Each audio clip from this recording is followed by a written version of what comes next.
गलितं फलं सुखमुखादमृतद्रवसंयुतं पिबत भागवतं रसमालयं मुहुरहो रसिका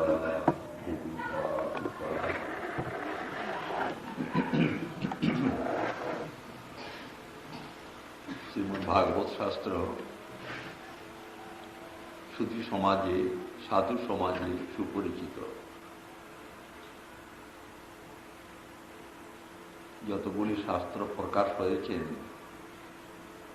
তার মধ্যে বরণীয় রূপে গ্রহণ করা হয়েছে শ্রীমদ্ভাগবত শাস্ত্রকে। কারণ বটে সকল শাস্ত্রের মূল হল বেদ, কিন্তু বেদ পড়লে বেদার্থ বোঝা যায় না। বেদ পড়লে বেদার্থ বোঝা যায় না বলে সে আবার কি কথা মশায়, বেদ পড়লে বেদার্থ বোঝা যায় না বলে না, বলে প্রমাণ আছে কোথাও, বলে আছে। দ্বিতীয় স্কন্ধে সুখদেব গোস্বামী পাদ মহারাজ পরীক্ষিতকে বলেছেন, ভগবান ব্রহ্ম কার্ষণেন ত্রিরণ্যিক্ষ মনীষয়া তদধ্ববশ্যৎ কূটস্থ রতিরাদমন যত ভবেৎ। সৃষ্টিকর্তা ব্রহ্মা তিনি সমগ্র বেদকে নিজ মনীষার দ্বারায় 3 বার পর্যালোচনা করেছেন। একবার ব্রহ্মার মতো ব্যক্তি, ভগবানের নাভিপদ্মে যার জন্ম, অজনী সম্ভূত, যে ভগবত অংশ বলুন না, ভগবানই বলুন না, ক্ষতি তো কিছু নাই, তবে ভক্তাবতার বলে তার সে অভিমানটা নাই। তা নাহলে কৃষ্ণই তো ব্রহ্মা হয়েছে। বলা আছে শাস্ত্রে, যে কল্পে যোগ্য জীব পাওয়া যায় না, সাধন করলে সৃষ্টিকর্তা ব্রহ্মা হওয়া যায়। আপনিও পারেন, আমিও পারি, কিন্তু সাধন সাপেক্ষ। কিরকম সাধন করতে হবে? শিব বলেছেন কৈলাসপতি, সাধারণ মনিষ্ঠা শতজন্মভিপুমান বিরিঞ্চতাম এতি ততঃ পরম হিমাম। বেদ বিহিত নিষ্কাম কর্মযোগ 100 জন্ম ধরে যদি কেউ যাজন করে যায় নিখুঁতভাবে, তাহলে সে ব্রহ্মা হতে পারে। তার থেকেও আরো কঠিন সাধন করলে শিব হতে পারে, জীব শিব হয়। তারপরে ব্রহ্মা হওয়ার চেয়েও বেশি সাধন করতে হবে, তবে শিবত্ব লাভ হয়। আর শিব বলছেন তার থেকেও বেশি সাধন করতে পারলে অব্যাকৃত বৈকুণ্ঠ ধাম লাভ হয়। সুতরাং সাধনের সব স্তর আছে। যে কল্পে সাধন করা যোগ্য জীব পাওয়া যায়নি, সে কল্পে ব্রহ্মা তো হতে হবে কারুকে। তখন যোগ্য জীব কেউ নাই, ব্রহ্মা হবার মতো কেউ নাই। তখন কৃষ্ণ কি করেন? নিজ অংশে ব্রহ্মা হয়ে বসেন। এবারের যে কল্প, সে কল্পেতে তাই হয়েছে। সৃষ্টিকর্তা ব্রহ্মা হবার মতো যোগ্য জীব ছিল না, তাই গোবিন্দ নিজ অংশে ব্রহ্মা হয়ে বসেছেন। তাই জন্য তো অভিমানটা বেশি ব্রহ্মার প্রতি, যে তুমি তো আমি, অথচ আমার গোচারণ লীলা দেখে তোমার এত মোহ হলো কেন? তুমি তো আমি, তো তোমার কেন মোহ হবে? এই ব্রহ্মা সৃষ্টিকর্তা, তিনি সুখদেব বলছেন, ভগবান ব্রহ্ম কার্ষণেন ত্রিরণ্যিক্ষ মনীষয়া। একবার নিজ বুদ্ধির দ্বারা আলোচনা করেছেন বেদকে, সমগ্র বেদকে বুঝতে পারেননি। বেদ কি বলতে চায় এ কথাটা বুঝতে পারেননি। আরেকবার আলোচনা করেছেন সমগ্র বেদকে, তাতেও হয়নি। 3 বার আলোচনা করেছেন ব্রহ্মা। তারপরে তদধ্ববশ্যৎ কূটস্থ, কূটস্থ বলি সম্ভব হয়েছে। কূটস্থ মানে মায়া স্পর্শ শূন্য। তখন তো সৃষ্টিকার্য আরম্ভ হয়নি, অতএব মায়া নিয়ে কাজটা তখনও ব্রহ্মার আরম্ভ হয়নি। তাই মায়ামুক্ত যে ব্রহ্মা কেউ তিনি তিনবার বুদ্ধির দ্বারা আলোচনা করার পরে বেদ কি বলতে চায় এটা নিশ্চয় করতে পেরেছেন। কি বলতে চায় বেদ? সমগ্র বেদে এত কথা বলেছে, দেবতা কাণ্ড, কর্মকাণ্ড, জ্ঞান কাণ্ড, এত কথা বলেছে বেদ। হ্যাঁ, তা কি বলতে চায়? বেদের হার্দ কথাটা কি না, রতির আগমন যত হবে, শুকবাণী, শুকদেবের বাণী, রতির আগমন যত হবে। আগমনটা সপ্তমী বিভক্তি আছে, লুপ্ত সপ্তমী বলা হয়েছে। সেটা স্বামী টিকায় বলে দিয়েছেন লুপ্ত সপ্তমী, অর্থাৎ আদমনী, আদমাতে। কোন আত্মাতে? পরমাত্মা হরৌ, সেখানে লেখা আছে পরমাত্মনি হরৌ। পরমাত্মা যে হরি, তাতে যাতে যাতে জীবের রতি মানে গাঢ় ভালোবাসা লাভ হয়, এটাই সমগ্র বেদের তাৎপর্য। সমস্ত জীব যাতে গোবিন্দকে ভালোবাসে প্রগাঢ় রূপে, এটাই সমস্ত বেদ বলতে চায় নানা প্রকারে। সুতরাং ব্রহ্মার পক্ষে যদি বেদার্থ দুরূহ হলো, তাহলে আমাদের পক্ষে কার কথা? তাই সমগ্র বেদ, সমগ্র ইতিহাস, পুরাণের সারাংশ দিয়ে শ্রীমদ্ ভাগবত আবির্ভূত হয়েছে। ভাগবতী বলা আছে সর্ববেদেতিহাসানাং সারম সারম সমুদ্ধৃতম। সর্ববেদ, সর্ব ইতিহাসের সারাংশ তুলে ভাগবতে রাখা হয়েছে। তাই ভাগবত সকল শাস্ত্র অপেক্ষা বরণীয়। যদি বলেন বেদ অপেক্ষা বরণীয়, না, বেদ অপেক্ষা বরণীয় বললে বেদের মর্যাদা হানি হয়, তাই বলা হয়। যেহেতু সেই বেদ থেকে এই ভাগবতের প্রকাশ, বেদব্যাস নিজেই প্রথমে বলে গেছেন নিগম কল্পতরুর গলিতম ফলম। বেদরূপ যে কল্পতরু, তা হইতে গলিত হইয়াছে এই ফলটি, ভাগবত ফলটি। তাহলে ভাগবতের জন্মস্থান বেদ, এই অংশে বেদের প্রশংসা থাকল।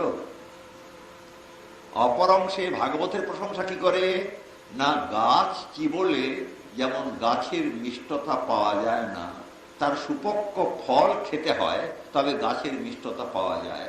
আম গাছটা যদি চিবন আপনি বসে বসে, হ্যাঁ, তাহলে কি আম গাছটা যে মিষ্টি এটা বুঝতে পারবেন? বুঝতে পারবেন না, বরঞ্চ কষ লেগে লেগে ঘা হয়ে যাবে মুখে। কিন্তু তার পাকা ফল একটা খান, আম, দেখবেন যে মিষ্টতা আছে, তখন বুঝবেন যে আম গাছটা মিষ্টি বটে, কিন্তু গাছ চিবলে হবে না, পাকা ফল খেতে হবে। তেমনি বেদ মিষ্টি বটে, কিন্তু বেদ চিবলে হবে না, তার পাকা ফল শ্রীমদ্ ভাগবত চিবতে হবে, তবে ফলবে। তাই বেদব্যাস নিগম কল্পতরুর গলিতম ফলম, গলিত বলাতে পাকা ফল বলা হয়ে গেছে। অতএব ভাগবত সকল শাস্ত্রের বরণীয় হয়ে আছেন এই কারণে। বেদরূপী কল্পতরুর গলিত ফল। ভাগবতে মোটে মাটে 18,000 শ্লোক আছে, তবে আমি গুণে দেখিনি। শুনেছি যে কিছু শ্লোক লুপ্ত হয়ে গেছে। এখন 14,000-এর মতো শ্লোক আছে, 4,000 শ্লোক লোপ পেয়ে গেছে। কি করে, কিভাবে, কেন লোপ হলো বোঝা কঠিন। কেউ বলেন যে সকল ভক্তির একান্ত মতবাদ দিয়ে যে সকল শ্লোক তৈরি হয়ে আছে, সেগুলি অন্য পণ্ডিতরা উঠিয়ে দিয়েছেন। তাদের যে দর্শন শাস্ত্র পাছে অচল হয়ে পড়ে, তার জন্য শ্রীমদ্ ভাগবতের সেই শ্লোককে উঠিয়ে দিয়েছেন। এরকম কিছু কিছু মতবাদ আছে, কিছু কিছু মতবাদ। যাই হোক, এখন যে শ্লোক আছে তাও ভাগবতের অসম্পূর্ণতা বোধ হয় না। যা আছে হয়তো আরো বেশি পেতাম, সেটা হলো না কপালে। পূর্ব সুরীগণ তারা সেটাকে সরিয়ে দিয়েছে, সরিয়ে দেয় পাছে ভাগবতের মতবাদটাই স্থিতি লাভ করে, আমাদের দর্শনের মতবাদটা স্থিতি লাভ না করে, এরই জন্য সরিয়ে দেয়। সরিয়ে দিলেও ভাগবত ভাগবতী, সারগ্রামের যে কোনো দেহ নাই, তাহলে সে নারায়ণ নয়। শালগ্রামের কোনো দেহ নেই, তাহলে সে নারায়ণ নয়। অতএব ভাগবতের যদি কিছু অঙ্গ হানিও হয়ে থাকে, তাহলে ভাগবত ভাগবতী। সেই শ্রীমদ্ ভাগবত, তাতে বোঝানো হয়েছে একটি মাত্র কথা, একটি মাত্র কথা বোঝানো হয়েছে কি, কৃষ্ণস্তু ভগবান স্বয়ং,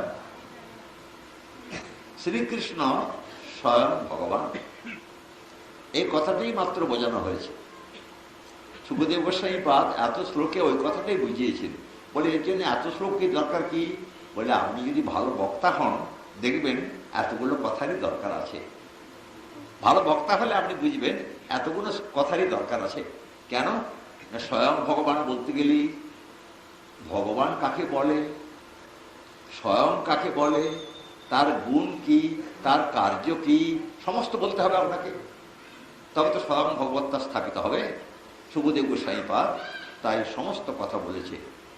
দ্বিতীয় স্কন্ধে একটি শ্লোক ধরে দিয়েছেন, ভাগবত মহাপুরাণ, অন্য সব পুরাণ ভাগবত মহাপুরাণ। মহাপুরাণ বলে ভাগবতে 10টি বস্তু আলোচিত হয়েছে। অত্র স্বর্গ বিসর্গস্য স্থানম পোষণম উতয় মন্বন্তরে সানুকথা নিরোধ মুক্তির আশ্রয়। এই 10টি বস্তু। স্বর্গ মানে সৃষ্টি, বিসর্গ মানে বিশেষ সৃষ্টি, স্বর্গ বিসর্গ, স্থান কোন জীবের কোথায় স্থিতি, পোষণ কেমন করে তাদের পালন কার্য হচ্ছে। সমস্ত জীব, হ্যাঁ, আমরা তো মনে করি সরকার বাহাদুর খেতে দেয়, সরকার বাহাদুর গোটা কত মানুষকে খেতে দেয়, তাও দিতে পারে না।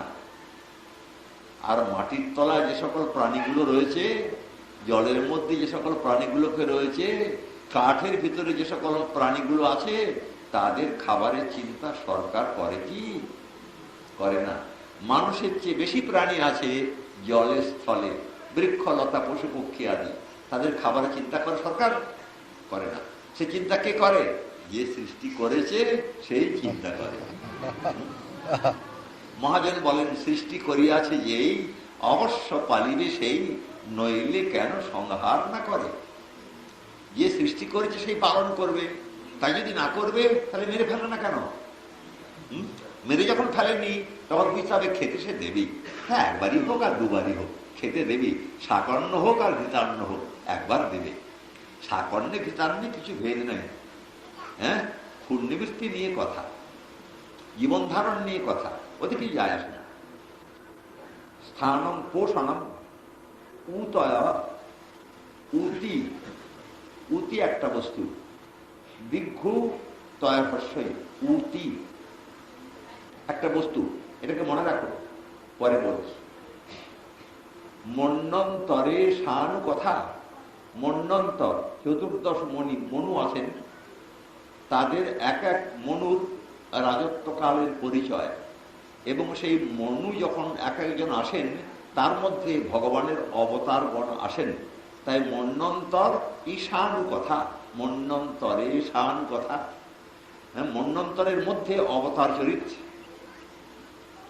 যেমন চতুর্থ মন্বন্তরে, এখন তো যাচ্ছে 7ম মনু,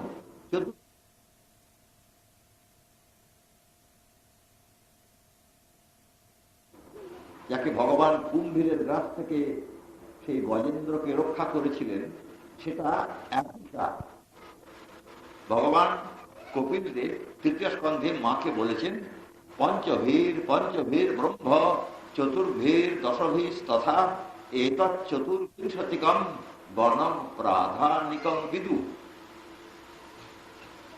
প্রাধানিক মানে প্রধানের গণ, প্রধান মানে প্রকৃতি, প্রকৃতির গণ এই 24টা।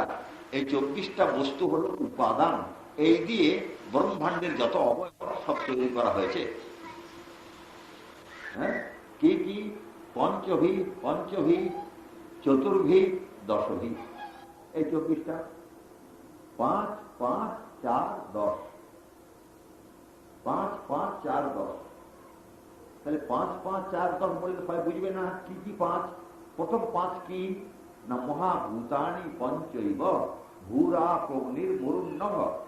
মহাভূত 5টা, ক্ষিতি অপ মানে জল, তেজ মানে অগ্নি, হ্যাঁ, বায়ু আকাশ, এই পঞ্চ মহাভূত প্রথম। আর 5 আছে, সে 5 কি তন্মাত্র। তন্মাত্রা দিনী তাবন্তী গন্ধা দিনী মতানিমে কবি বলেছে। আকাশের গুণ শব্দ, বায়ুর গুণ স্পর্শ, অগ্নির গুণ রূপ, জলের গুণ রস, পৃথিবীর গুণ গন্ধ, এই 5টাকে বলে তন্মাত্র। এই 5 আর 5 হয়ে গেল। এরপরে 4 আছে। 4 কি অন্তঃকরণ 4। অন্তঃকরণ একটা, কিন্তু 4টে রকম আছে বলে, হ্যাঁ, 4 প্রকার কাজ বলে তার 4টে নাম দেয়া হয়েছে। মনোবুদ্ধির অহংকার চিত্তমিত্যন্তরাত্মকম চতুর্ধা লক্ষতে ভেদ বৃত্ত্যা লক্ষণ রূপয়া। কবি মন একটা, বুদ্ধি একটা, চিত্ত একটা, অহংকার একটা, এটা অন্তঃকরণ বলে। 4টিকে নিয়ে অন্তঃকরণ বলে। অন্তঃকরণে 4টি বিভাগ, মন, বুদ্ধি, চিত্ত, অহংকার। আর ওরা সবাই উপলব্ধি করতে পারেন, হ্যাঁ, মোটামুটি করলে হবে না, একটু সূক্ষ্মভাবে চিন্তা করলে অনুধাবন করতে পারবেন। মন কাকে বলে, বুদ্ধি কাকে বলে, চিত্ত কাকে বলে, অহংকার কাকে বলে। মন কাকে বলে? বেদান্ত বলছেন সংকল্প বিকল্পাত্মকং মন। হ্যাঁ, অন্তঃকরণের যার কাজটা হলো একটা বস্তুকে নিয়ে চিন্তা, বিশেষ চিন্তা, এই কাজটা যে করে তার নাম মন। চিন্তা করবে, বিশেষ চিন্তা করবে।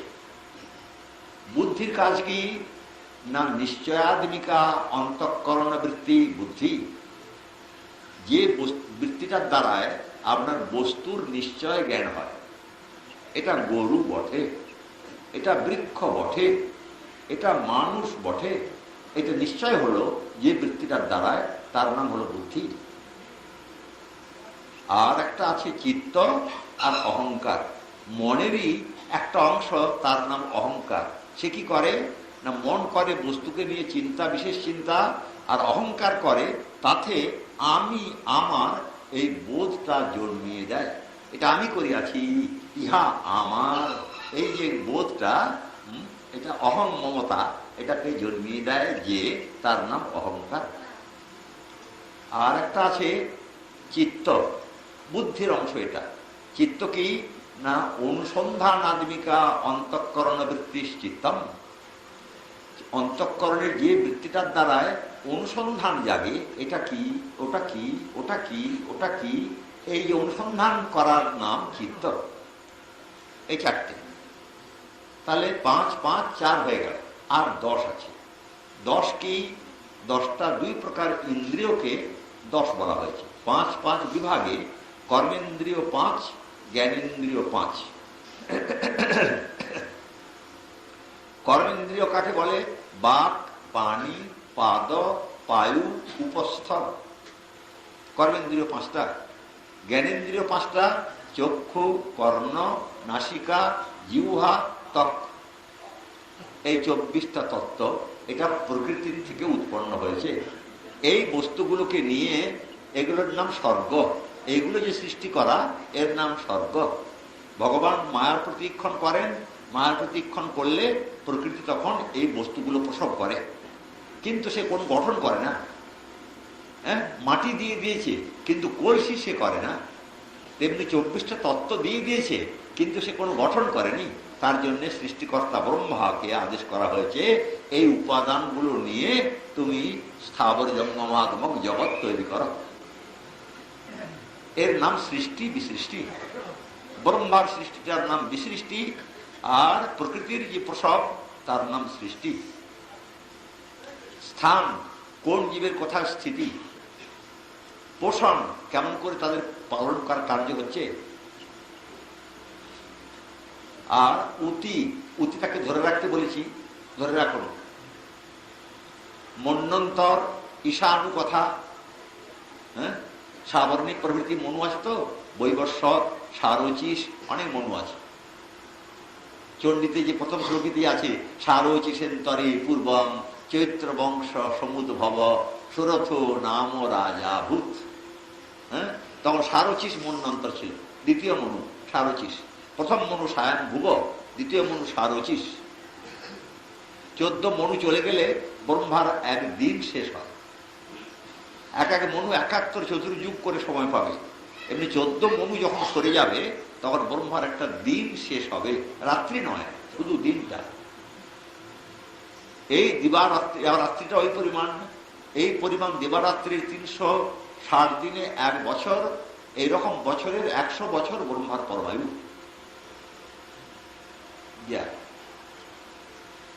মন্বন্তরে শান কথা নিরোধ। জগতের ধ্বংস যখন হয়, ব্রহ্মার পরমায়ু শেষ হলে জগতের প্রলয়, মহাপ্রলয় হয়। খণ্ডপ্রলয় আছে, ব্রহ্মার প্রতিদিনে একটা, ব্রহ্মার যখন রাত্রি হচ্ছে তখন একটা করে প্রলয় আছে। সে প্রলয়টা 3টে লোক ধ্বংস হয়, ভূর লোক, ভুবর লোক, স্বর্গলোক। 3টে লোক ধ্বংস হয় ব্রহ্মার প্রতি সন্ধ্যায়। আর ব্রহ্মার যখন মহাপ্রলয়, ব্রহ্মার পরমায়ু শেষ হয়, তখন ব্রহ্মাণ্ডের সমস্ত বস্তুই চলে যায়, কিচ্ছু থাকে না, কিচ্ছু থাকে না, সব জল, সব জল, সব জল। এর নাম নিরোধ, মানে মুক্তি। হ্যাঁ, নিরোধ মানে প্রলয়। আর মুক্তি কাকে বলে?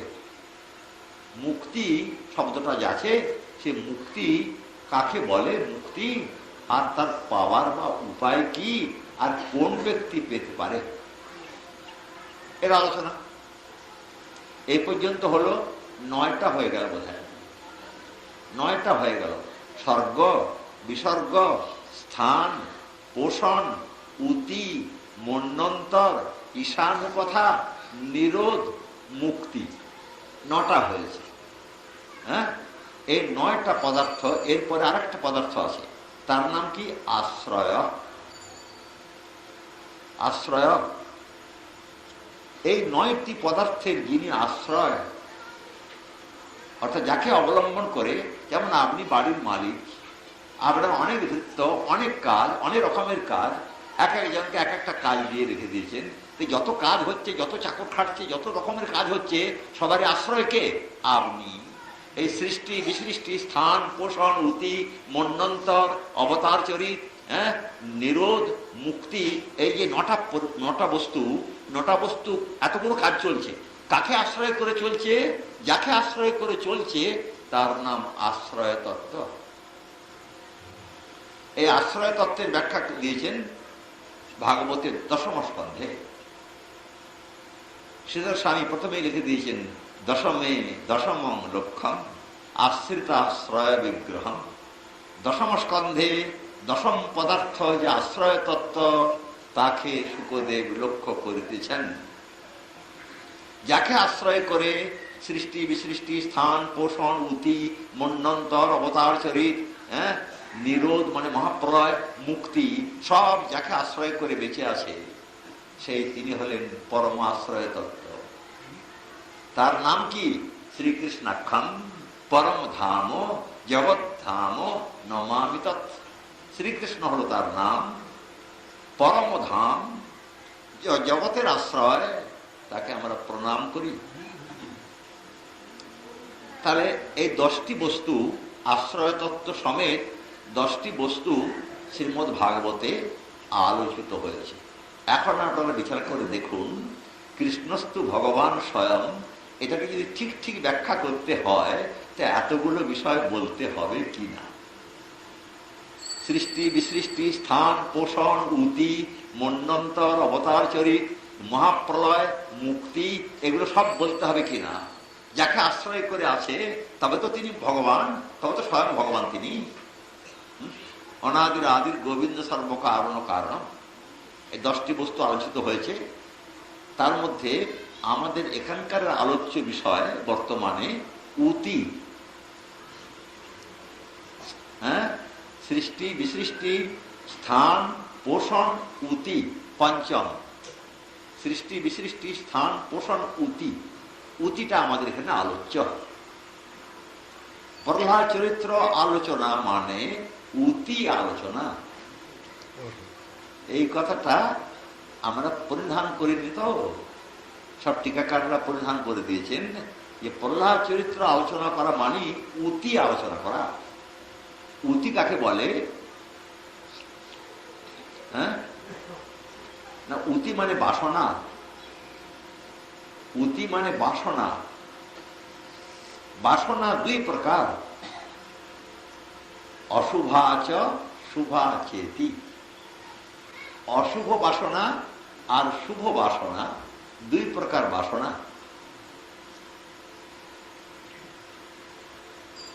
ধরে ধরে যাচ্ছেন ঠিক শ্রীধর স্বামীর কথাগুলো। আগে ধরলো উতি মানে বাসনা, বাসনাকে দুই ভাগ করলো, শুভ বাসনা অশুভ বাসনা। অশুভাচ শুভা চেতি। অশুভা যে বাসনা, অশুভা যে মতি, তার কারণকে কি কারণ তার? আর শুভা যে মতি বা বাসনা, তার কি কারণ? না অশুভা মহতঃ ক্রোধাৎ। অশুভা মতি হয় মহতের ক্রোধ হইতে। হ্যাঁ, শুভা মতিটা কি হয়? মহৎ অনুগ্রহাৎ। মহতের অনুগ্রহ হইতে শুভ মতি লাভ হয়। এইটাই হলো প্রহ্লাদ চরিত্রের মর্ম কথা, যার জন্য শুকদেব এই উপাখ্যান আরম্ভ করেছেন। হ্যাঁ, মহতের ক্রোধ, তার থেকে হয় অশুভ বাসনা। মহতের অনুগ্রহ হতে শুভ বাসনা হয়। এখন শুভ বাসনা বলতে গেলে কোনটাকে লক্ষ্য করছে শ্রীধর স্বামী? অশুভা মতি বলতে গেলে কোনটাকে লক্ষ্য করছে? শুভ বাসনা বলতে গেলে ভগবত ভক্তি বাসনা, তাহাই শুভ বাসনা। আর ভগবত বিদ্বেষ বাসনা, ইহাই অশুভ বাসনা। এই বিধান হয়েছে।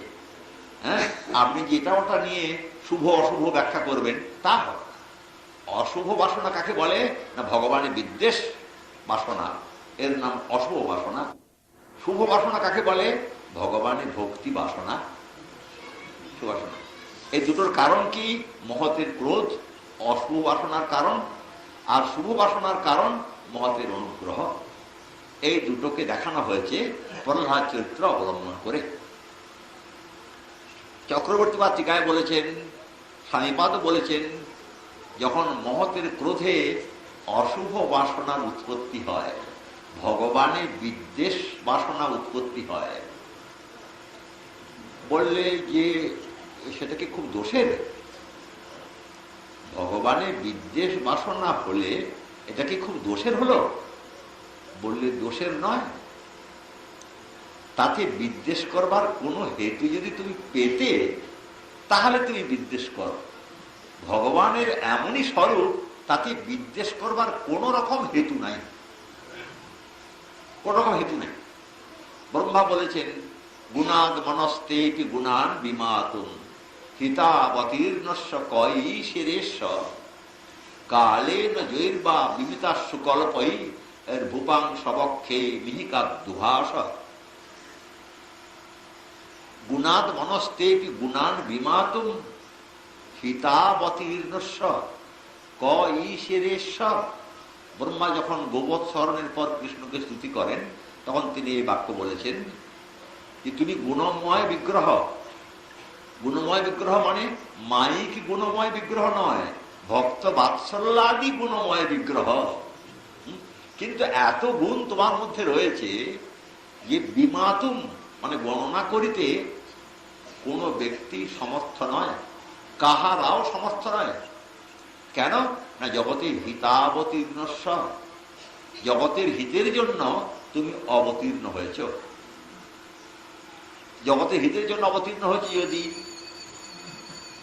এত গুণ কেন? অনেক গুণ ধারণ করেছেন কৃষ্ণ। কেন না হিতাবতীর্ণস্বর ব্যাখ্যাটি রয়েছে।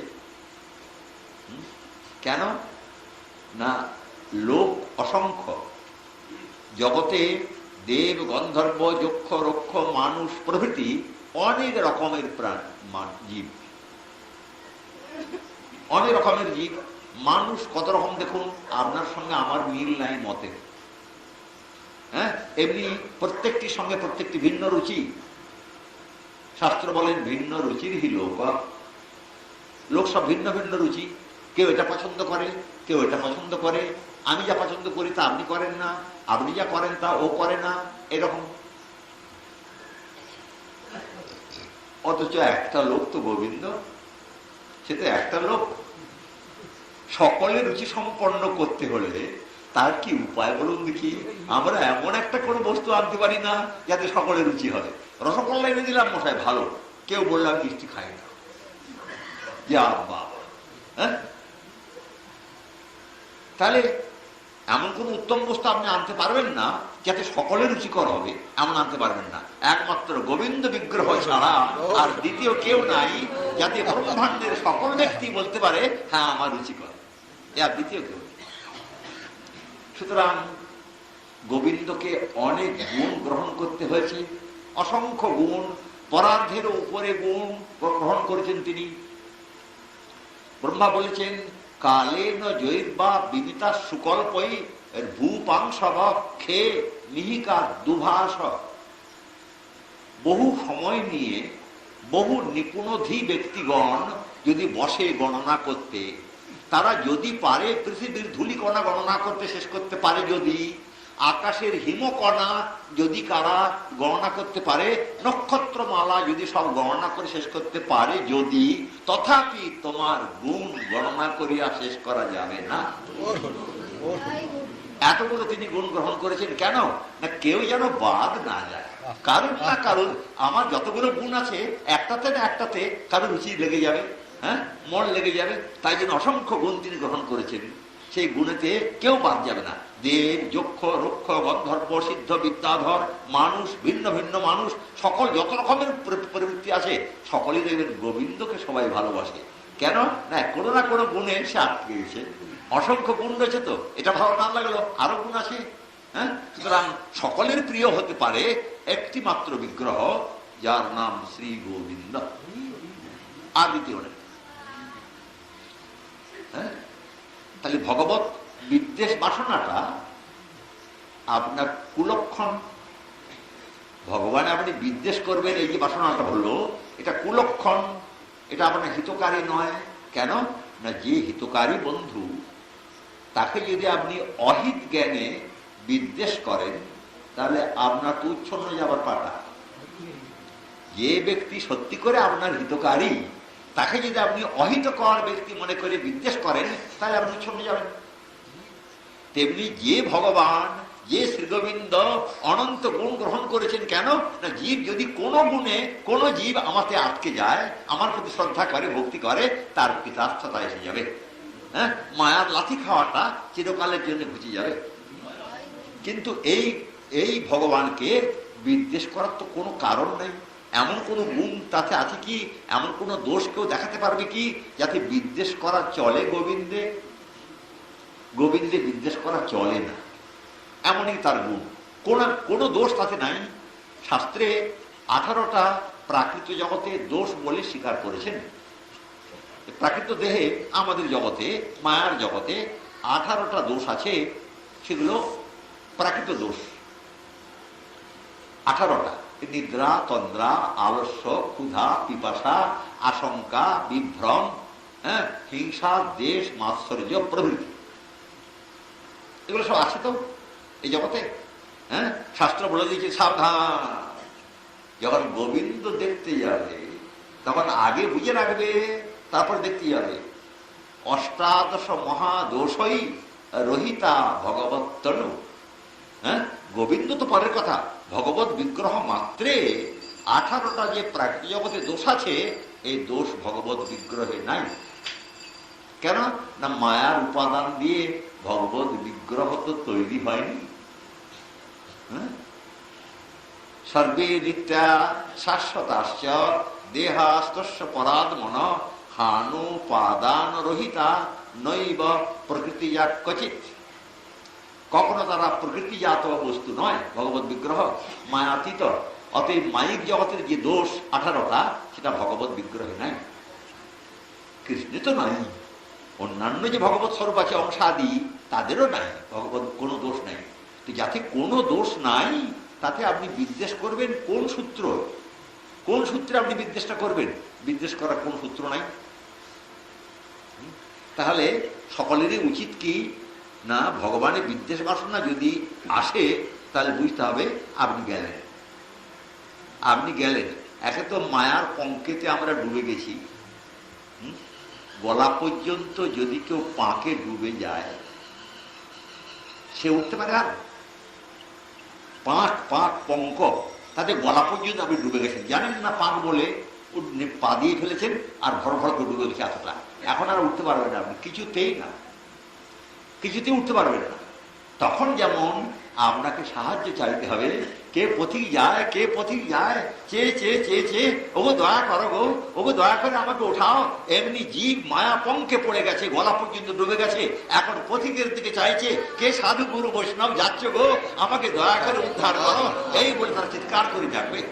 তাছাড়া কোনো দ্বিতীয় উপায় নেই। হ্যাঁ, সাধু গুরু বৈষ্ণব কে না, এরা ভগবানের পাঠানো দূত, যারা পাকে পড়ে গেছে, গলা পর্যন্ত ডুবে গেছে, তাদেরকে টেনে তোলবার জন্য এরা ঘুরছে, এরা ঘুরছে। তাহলে ভগবানের যে বিদ্বেষ করবার কোনো রাস্তা নেই, বিদ্বেষ করলে ডুবে যাবে। তাই শ্রীধর স্বামী বলছেন, অতএব সকলের প্রযত্ন মানে চেষ্টা করা উচিত মহতের অনুগ্রহ লাভের জন্য। সর্বথা মহতের ক্রোধ থেকে সরে থাকতে হবে। মহতের ক্রোধ উৎপাদন হয় এমন কাজ করবে না কখনো। এই দুটি কথা প্রহ্লাদ চরিত্রকে অবলম্বন করে বলা হয়েছে। চক্রবর্তীপাদ এই শ্লোকের টিকাতেই, প্রথম শ্লোকের টিকাতেই বলেছেন, ভূমিকাতেই, যে মহতের কাছে তো অপরাধ আমাদের হয়ে যায়, জ্ঞাত বা অজ্ঞাত সারে মহতের কাছে অপরাধ হয়ে যায়। হ্যাঁ, একজন সত্যিকারের মহৎ বসে আছে গাছতলায়, আপনি কোনো ব্যস্ত হয়ে কোনো কাজে যাচ্ছেন, নিজের বিষয়ে কাজে। এমন সময় আপনার একজন বন্ধু পাশে বলে দিল, আর একজন সাধু আছে, দর্শন করে যাবে না? বলে, আরে ছাই না, সাধু না ছাই বলে চলে গেলেন। সাধু কিন্তু শুনল না, আপনি কিন্তু সাধু না ছাই বলে চলে গেলেন। লেগে গেল অপরাধ, লেগে গেল অপরাধ। যেমন এটা সাধু জানলো না, আপনি জানলেন, এটা অপরাধ হয়। এবার অনুগ্রহটাও আবার হয় অজ্ঞাত সাথে। মহতের অনুগ্রহ হয়, সেটাও আপনি জানবেন না, হয়ে গেছে। হ্যাঁ, কিরকম? আমাদের এক ভক্ত ছিল, গুরু ভাই নরেন্দা, একটু পাগল পাগল ভাব ছিল। তিনি আমাকে বলতেন, পণ্ডিত শোনো, বলুন না, মহৎ কৃপা অজ্ঞাত সারও হয়। আমি কিরকম? একজন জমিদারের ছেলে, বাবা মারা গেছে, জমিদারের এখন পেয়ে গেছে, বয়সটা যৌবন, অতএব দাস দাসী বারবনিতা ইত্যাদি যা কিছু উপকরণ থাকে, হ্যাঁ, নীতিশাস্ত্র বলেছেন, যৌবনম ধনসম্পত্তি প্রভুত্বম অবিবেকতা একৈকম অপনস্থায় কিমু যত্র চতুষ্টয়ম। এই যে চারটি জিনিস, যৌবন একটি, ধনসম্পত্তি একটি, প্রভুত্ব একটি, আর অবিবেকতা বিবেচনাহীনতা একটি। এর একটি একটি বস্তু অনর্থ ঘটাতে পারে, আর যেখানে চারটি একসঙ্গে আছে সেখানে আর বলবার কি আছে? সেই জমিদারের ছেলেটির চারটি ছিল, যৌবন, ধনসম্পত্তি, প্রভুত্ব, অবিবেকতা। আছেন, খুব মজাসে আছেন। আবার বারবনিতা গণের সঙ্গে নির্জনে বিহার করবে বলে সে একটু দূরে নির্জনে একটা সরোবর তৈরি করিয়েছে। বিষয়ভোগ তো চলেছে, আবার ভালো করে বিষয়ভোগ করবার জন্য সরোবর তৈরি করেছে ফাঁকা জায়গা। সেখানকার সেই কুমুদ কলহার পদ্মযুক্ত সেই জল সরোবর, কত হংসগণ বিচরণ করছে, আর বানানো ঘাট সুন্দর, একসঙ্গে অন্তত 20 জন নামতে পারবে এত প্রশস্ত সিঁড়ি, সুন্দর করে পরিষ্কার করে বানানো। আর সেখানে গৃহাদি আছে বিলাসে। এইভাবেই জমিদার পুত্রের জীবন চলে যাচ্ছে, কিছু চিন্তা নেই। একজন বৃদ্ধ বৈষ্ণব, তিনি মাঠের পথ দিয়ে চলেছেন, জ্যৈষ্ঠী মাস, পিপাসা পেয়েছে, খুব পিপাসা পেয়েছে। তখন চেয়ে চেয়ে যাচ্ছেন, কোথাও পুকুর যদি দেখতে পায়, হ্যাঁ, তাহলে জল খায়। তো পুকুর দেখতে দেখতে দেখতে দেখতে একটা মনে হচ্ছে যেন ওখানে একটা কিছু পুকুর টুকুর আছে মনে হচ্ছে, এই মনে করে সেখানে গিয়ে দেখে সুন্দর একটি পুকুর। দিনের বেলা তো সুন্দর একটি পুকুর, একবারে কুমুদ কলহার যুক্ত, স্বচ্ছ জল, বানানো ঘাট। বৈষ্ণব সেই কাঁধ থেকে ঝোলাটা নামিয়ে সে ঘাটের মধ্যে নেমে পড়লো। খুব পিপাসা তো, আর হাঁটু পর্যন্ত নেমে পড়ে খুব হাত পা ভালো করে ধুয়ে আর আজনা জলা ভরে সেই জল পান করে তৃপ্তি হয়েছে। তৃপ্তি হয়েছে বৈষ্ণবের।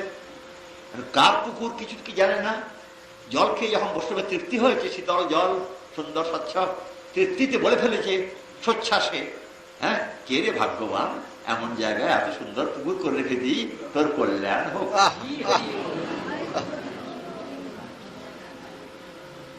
হয়ে গেল কাজ। হ্যাঁ, জাগতিক দৃষ্টিতে ভালো নয়, সাবধান থাকবেন যাতে বৈষ্ণবের কৃপা না আসে। বৈষ্ণবের কৃপা এলে তা আপনার মনের মধ্যে ঘুম ধরবে, অতএব সাবধান থাকবেন।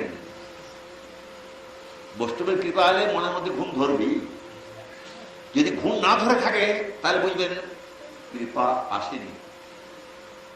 ঘুম ধরলে বুঝবেন কৃপা এসেছে। হ্যাঁ, বৈষ্ণব তো চলে গেলেন জল খেয়ে, আর ওই কথাটি বলে গেলেন, কে রে ভাগ্যবান, এমন জায়গায় সুন্দর পুকুর করে দিয়েছিস, তোর কল্যাণ হোক। যেই মাত্র বাক্য উচ্চারণ করেছেন, সিংহাসনে বসেছিলেন জমিদারের ছেলে, তার মনে পোকা ঢুকেছে। তৎক্ষণাৎ পোকা ঢুকেছে মনে। মনে হচ্ছে কি, জমিদারের ছেলের এইভাবেই তো 12 বনিতা নিয়ে আর এই প্রভুত্ব করে যৌবনের বিলাস করে আমি জীবনটা কাটালাম, যদি পরকাল বলে কিছু থাকে তাহলে তো কিছু করা হলো না তার জন্য। এই মন লেগে গেছে, পোকা লেগে গেছে। তখন তো ভালো করে জিজ্ঞাসা করতে হবে পণ্ডিতদের, পরকাল বলে আছে কিনা। তখন অনুসন্ধান জাগলো, পণ্ডিত খুঁজতে লাগলো পরকাল আছে কিনা। ধরে ধরে আনলো পণ্ডিতদের, এনে এনে জিজ্ঞাসা করে, বললে হ্যাঁ বাবা, পরকাল তো আছি, শাস্ত্র কি মিথ্যা, বেদ বেদান্ত কি মিথ্যা, পরকাল তো আছি। এবং সেই পরকালের চর্চাটা করতে হবে সকাল সকাল। বয়স বেশি হলে পরকালের চর্চা করা যায় না, সাধন ক্লেশ স্বীকার করা যায় না। যৌবন থাকতে থাকতে হরিপাদ পদ্ম ভজন করা উচিত, পণ্ডিতরা বলে গেলেন। তখন থেকে লাগলো, এখন হরিভজন তো করবো, গুরু কোথায় পাবো। তখন একে তাকে জিজ্ঞাসা করে করে করে করে করে গুরুপাদ আশ্রয় করলো। হ্যাঁ, গুরুদেব উপদেশ করে গেলেন যে বাবা, তুমি বিষয়ী লোক, বিষয় তোমাকে ভোগ করতে হবে, কিন্তু সাবধান, বিষয় যেন তোমাকে গ্রাস না করে। পায়ের জুতো যেন পায়েতেই থাকে, গলায় যেন না উঠে। বিষয় তোমার পায়ের জুতোর মতো, ওকে ওখানেই রাখবে, তুমি তোমার ঠিক থাকবে। হরিপাদ পদ্মে মাথাটি দিয়ে রাখবে, অন্য কোনো জায়গায় রাখবে না। তার মতি ফিরে গেল। কিছু দিনের মধ্যে দেখা গেল যে সিংহাসনে বসে আছে বটে জমিদারের ছেলেটা, কিন্তু এত বড় একটা হরিনামের ঝোলা নিয়ে জপছে।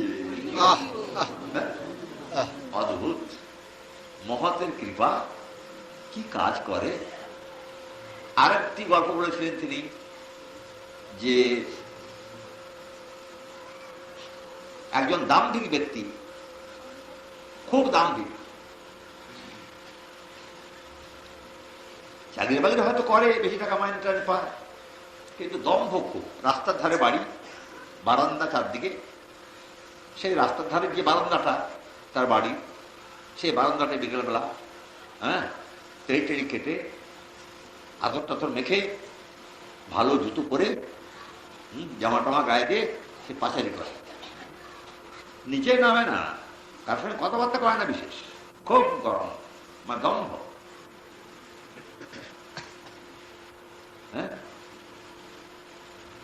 এরকম ভাবে জীবন চলছে,